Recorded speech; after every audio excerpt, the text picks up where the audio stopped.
नमस्ते बच्चों। आज की क्लास में हम लोग चर्चा करेंगे सामाजिक परिवर्तन के सांस्कृतिक कारक का ये सेकंड चैप्टर है। इसके पहले चैप्टर में हम लोग संस्कृति के बारे में जाने थे और संस्कृति की विशेषताओं के बारे में जाने थे।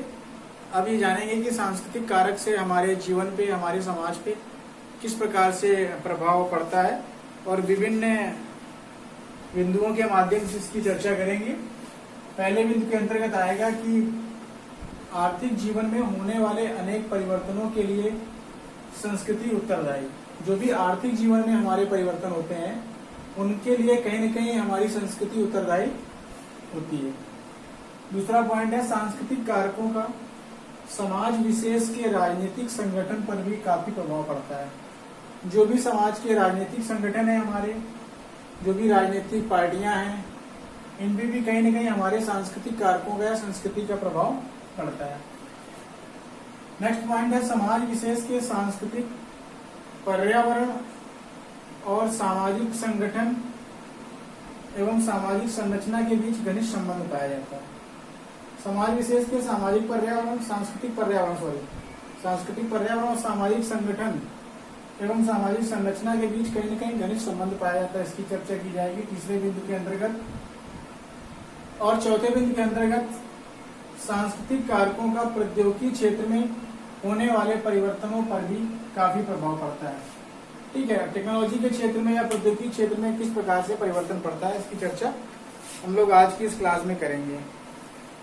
अब देखिए, संस्कृति या सांस्कृतिक कारकों और सामाजिक परिवर्तनों के बीच बहुत गहरा संबंध है। जो भी संस्कृति है या सांस्कृतिक कारक हैं और जो भी ये परिवर्तन हो रहे हैं, इनके साथ बहुत कहीं न कहीं गहरा संबंध है।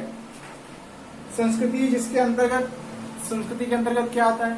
धर्म, प्रथा, परंपराएं, रूढ़ियां, मूल्य, विचार, विश्वास आदि ये सब चीजें आती हैं।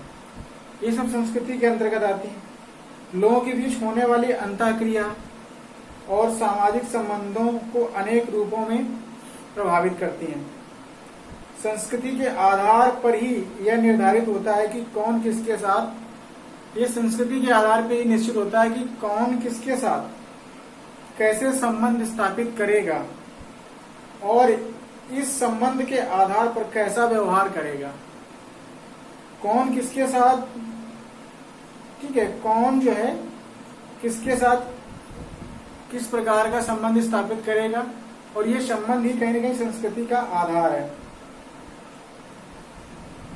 परिवार के विभिन्न सदस्यों के बीच किस प्रकार के संबंध होंगे और वे एक दूसरे के साथ कैसा व्यवहार करेंगे, किस प्रकार के संबंध होंगे और एक दूसरे के साथ वो कैसा व्यवहार करेंगे, यह संस्कृति ही तो निश्चित करती है। संस्कृति द्वारा ही कहीं न कहीं निश्चित किया जाता है। संस्कृति के अंतर्गत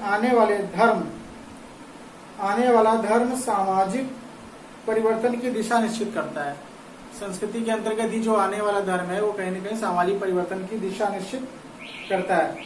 संस्कृति का भौतिक पक्ष आदतों के परिवर्तन में और अभौतिक पक्ष, जो संस्कृति का भौतिक पक्ष है वो आदतों के परिवर्तन में और अभौतिक पक्ष व्यवहार के परिवर्तन में योग देता है। जो अभौतिक पक्ष है वो हमारे व्यवहार में परिवर्तन लाता है, जो भौतिक पक्ष है संस्कृति का वो हमारी आदतों में परिवर्तन लाता है। इसलिए वेबलिन ने क्या कहा है कि व्यक्ति अपनी आदतों द्वारा नियंत्रित होता है। टेक्नोलॉजी के माध्यम से उन्होंने कहा है कि प्रौद्योगिकी परिवर्तन में कि व्यक्ति कहीं न कहीं अपनी आदतों द्वारा नियंत्रित होता है। जब किसी समूह के लोगों की आदतें और व्यवहार बदलने, जब कोई भी समूह है या समूह के लोग हैं, जब उनकी आदतें और व्यवहार में परिवर्तन आने लगता है तब सामाजिक परिवर्तन आता है। जब उसका व्यवहार चेंज हो जाए और उसकी आदतें बदल जाएं तो फिर इसका मतलब क्या है कि सामाजिक परिवर्तन स्टार्ट हो जाता है। संस्कृति आर्थिक, राजनीतिक, सामाजिक और प्रौद्योगिकी क्षेत्र में लगातार परिवर्तन के योगदान देती रही है। अब देखिए, जैसे पहला पॉइंट है आर्थिक जीवन में होने वाले अनेक कारकों में संस्कृति उत्तरदायी है। अब भारतीय समाज में अध्यात्मवाद पर विशेष जोर दिया जाता है।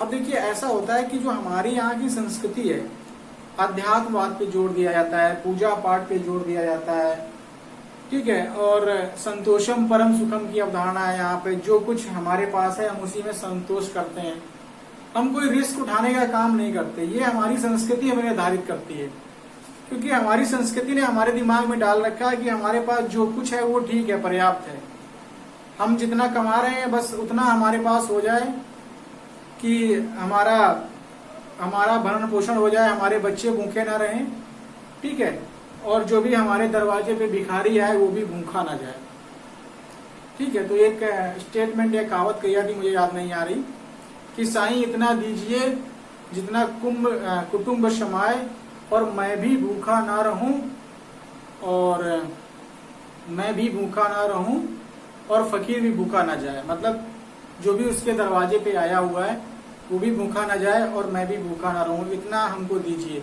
तो हमारे यहाँ संतोषम परम सुखम की अवधारणा है। बहुत ज्यादा रिस्क उठाकर, बहुत ज्यादा मेहनत और पे कार्य नहीं करते हैं। हमारे पास अगर खाने पीने की व्यवस्था हो गई है तो बस फिर अपना हम कार्य वहीं से रोक देते हैं। बहुत रिस्क वाला काम नहीं करते हैं, बहुत ज्यादा अधिक पैसा नहीं कमाते हैं, ठीक है। जिसके परिणाम स्वरूप बहुत से लोग आर्थिक प्रगति के कुछ उदासीन रहे हैं। यहाँ उतनी आर्थिक प्रगति नहीं हो पाई जितनी अमेरिका वगैरह, जो भी अन्य कंट्री है, ठीक है, वहाँ पे अध्यात्मवाद नहीं है, धन से धन कमाने की लालसा है।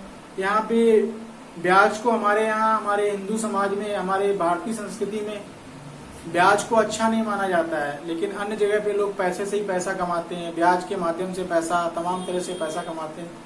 तो इस प्रकार से यहाँ धर्म का प्रभाव बहुत है। इसका एक प्रमुख कारण यह है कि वहाँ की संस्कृति में भौतिक उन्नति में काफी महत्व दिया गया। जो वहाँ की संस्कृति है भौतिकतावादी संस्कृति है, भौतिक को संस्कृति है, विज्ञान को अधिक महत्व दिया गया है। मैक्स वेबर ने धर्म, जो कि धर्म की संस्कृति का एक अंग है, और आर्थिक जीवन के बीच गहरा संबंध दर्शाया। देखिए, वेबर ने विश्व के 6 महान धर्मों का अध्ययन किया, और वहाँ पे जितने भी धर्म थे, सिर्फ एक प्रोटेस्टेंट धर्म को छोड़कर बाकी सब धर्मों में पूंजी नहीं था, पूंजीवाद नहीं पनपा, सिर्फ पूंजीवाद प्रोटेस्टेंट धर्म में ही पनपा। उसका कारण यही था कि जिस धर्म में अधिक पैसा कमाने की लालसा, पैसे से पैसा कमाना, पृथ्वी को साफ स्वच्छ रखना, वहाँ की संस्कृति में, उस देश की संस्कृति में कुछ ऐसे आचार, कुछ ऐसे नियम कानून, कुछ ऐसे बिंदु रखे गए थे जिनसे वहाँ के लोगों में संस्कृति, जिनके वहाँ के लोगों में क्या बोलते, पूंजीवाद पनपा, पूंजी की ओर अग्रसर हुए। तो कहने का मतलब है कि प्रोटेस्टेंट धर्म के अनुयायी वहाँ पूंजीवाद का विकास होगा, और बाकी अन्य देशों में, चाहे इंडिया हो, इसके बाद चाहे चाइना हो, किसी भी देश में जो है पूंजीवाद नहीं पनपा। वहां पे कहीं न कहीं अध्यात्मवाद था, धर्म का प्रभाव बहुत ज्यादा था। प्रोटेस्टेंट धर्म की आचार संहिता में कुछ इस प्रकार की आचरण, व्यवहार और पूंजीवाद का विकास स्वाभाविक है। इसके विपरीत इटली, स्पेन आदि देशों में पूंजीवाद का विकास नहीं होने का प्रमुख कारण कैथोलिक धर्म के अनुयायियों का होना था।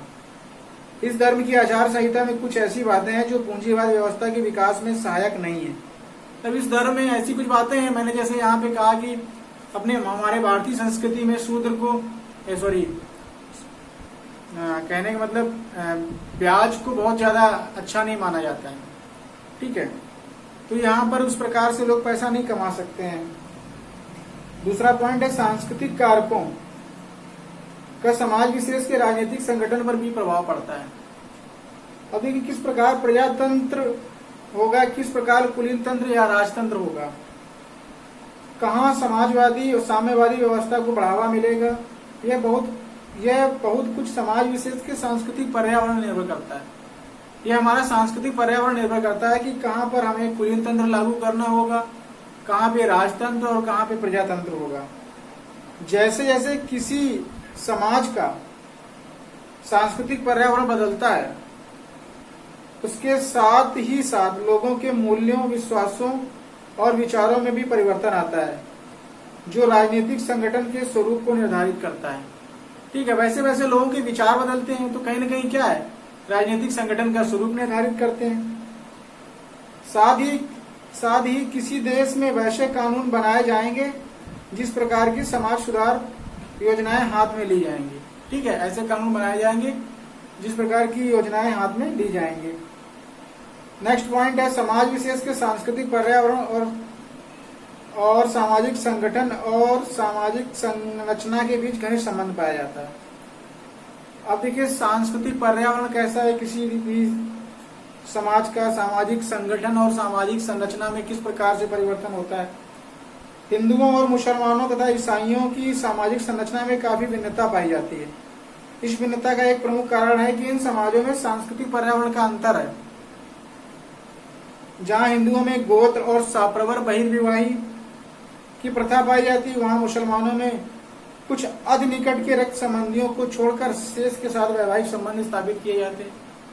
अब देखिए मुसलमानों में क्या होता है कि अपने सगे ब्लड को छोड़कर अन्य सभी रिश्तों में विवाह संबंध स्थापित हो जाता है। यहाँ तक कि अपने चाचा की लड़की के साथ भी विवाह संपन्न हो जाता है। लेकिन हिंदुओं में सप्रवर सपिंड की व्यवस्था है। यहाँ पर हम एक ही पिंड को दान करने वाले अगर हैं, एक ही गोत्र के हैं, तो हम विवाह नहीं कर सकते। यहाँ पे माता की ओर से 5 पीढ़ी और पिता की ओर से 7 पीढ़ियों में विवाह वर्जित होता है। तो इसी प्रकार हिंदुओं में विवाह को धार्मिक संस्कार और मुसलमानों में समझौता माना जाता है। परिवार के क्षेत्र में विभिन्न सांस्कृतिक पहलुओं में भिन्नता देखने को मिलती है। हिंदुओं में तो विशेषता संयुक्त परिवार, तो ईसाइयों में नाभिक परिवार का प्रचलन रहा है। ज्यादातर हिंदुओं में क्या संयुक्त परिवार पाए जाते हैं, ईसाइयों में न्यूक्लियर परिवार पाए जाते हैं। किसी सांस्कृतिक समूह में मातृसत्तात्मक को किसी भी पितृसत्तात्मक, कहीं मातृसत्तात्मक परिवार तो कहीं पितृसत्तात्मक परिवार, कहीं पितृमार्गीय परिवार, कहीं मातृमार्गीय परिवार, कहीं मामा स्थानीय परिवार पाए जाते हैं, तो कहीं जो है बुआ स्थानीय परिवार पाए जाते हैं। तो इस प्रकार से भिन्नता रही है। कहीं पुरुषों की सामाजिक स्थिति स्त्रियों से ऊंची है, तो कहीं इनके विपरीत स्त्रियों की स्थिति पुरुषों से ऊंची है। तो इस प्रकार से बहुत सारी भिन्नताएं पाई जाती हैं। ये भी भिन्नताएं कहीं न कहीं सांस्कृतिक परिवर्तन के या सांस्कृतिक कारक के लिए जिम्मेदार हैं। नेक्स्ट पॉइंट है सांस्कृतिक कारकों का प्रौद्योगिकी क्षेत्र में किस प्रकार से परिवर्तन आता है। अब देखिए संस्कृति ही यह निर्धारित करती है कि प्रौद्योगिकी का प्रयोग किस प्रकार किया जाएगा। यह हमारा कल्चर डिसाइड करेगा कि हम प्रौद्योगिकी का प्रयोग किस प्रकार से करेंगे, किस प्रकार से किया जाएगा। कारखानों में ही वस्तुएं बनती हैं जिनका लोग प्रयोग करते हैं, और वे कौन सी वस्तुओं का प्रयोग करते हैं यह बहुत कुछ संस्कृति पर निर्भर करता है।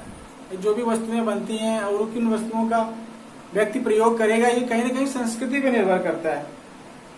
प्रौद्योगिकी क्षेत्र में होने वाले अनेक आविष्कार जैसे मशीन है, उपकरण है, प्रौद्योगिकी कौशल, समग्र रूप में प्रौद्योगिकी परिवर्तन लोगों के मूल्यों, प्रौद्योगिकी परिवर्तन कैसे आएगा, लोगों के मूल्यों, विश्वासों, आदर्शों व अन्य शब्दों में संस्कृति पर निर्भर करता है। किसी प्रौद्योगिकी का किस प्रकार प्रयोग किया जाएगा, इसका निर्धारण संस्कृति के द्वारा ही होता है। किस प्रौद्योगिकी का किस प्रकार प्रयोग किया जाएगा, इसका निर्धारण कहीं न कहीं संस्कृति के द्वारा ही होता है।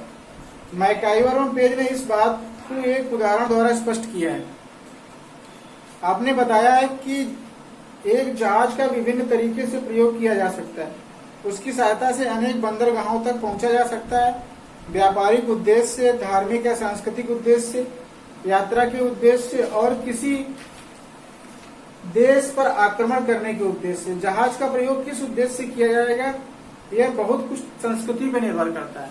ठीक है, ये हमारी संस्कृति पे ही निर्भर करता है कि हम जहाज का प्रयोग व्यापारिक उद्देश्य के लिए कर रहे हैं या युद्ध के उद्देश्य के लिए कर रहे हैं।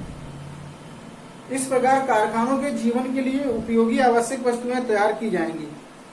आरामदायक वस्तुएं और भोग विलास की सामग्री अथवा युद्ध के लिए अस्त्र शस्त्र आदि में किसका निर्माण किया जाएगा, यह बहुत कुछ संस्कृति ही निर्भर करती है। ये सब क्या करती है, हमारी संस्कृति ही निर्भर करती है किस प्रकार से हमारा उत्पादन किया जाएगा, हमारा उपभोग किया जाएगा, हमारे किस प्रकार की प्रौद्योगिकी का हम प्रयोग कर रहे हैं और कहाँ पे किस तरह का कार्य करना है, ये हमारी संस्कृति ही डिसाइड करती है। तो इस प्रकार से इन 4 पॉइंटों के माध्यम से मैंने आपको बता दिया कि सामाजिक परिवर्तन में सांस्कृतिक कारक का क्या प्रभाव पड़ता है और कैसे कैसे हमारे समाज में परिवर्तन आते हैं इन सांस्कृतिक कारकों के प्रभाव से। ठीक है बच्चों, तो आज की क्लास में यहीं तक। अब नेक्स्ट क्लास में हम लोग सांस्कृतिक कारक के स्वरूप, जो सांस्कृतिक कारक में पेट्रिन सोरोकिन के विचार है, उनकी चर्चा करेंगे। तब तक के लिए धन्यवाद।